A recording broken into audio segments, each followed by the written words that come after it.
Valiant Olola Akoko ẹ ó máa rí ṣe ni lókè lókè ilẹ̀ ó máa lọ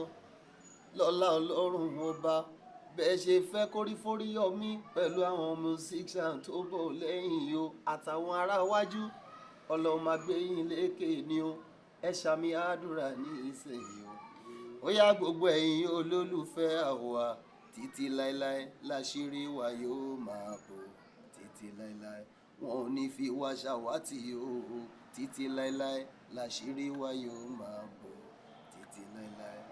mo dúpẹ́ lọ́wọ́ ọlọ́run fún ètò yìí tí ọlọ́run gbé kalẹ̀ lọ́wọ́ bàbá wa Ọlọ́lá Akoko. Nígbà tí a bá fetí gbọ́ ìwọ̀n ọ̀rọ̀ ìgbàgbọ́ kan sọ wípé faith comes by hearing and hearing the word of God.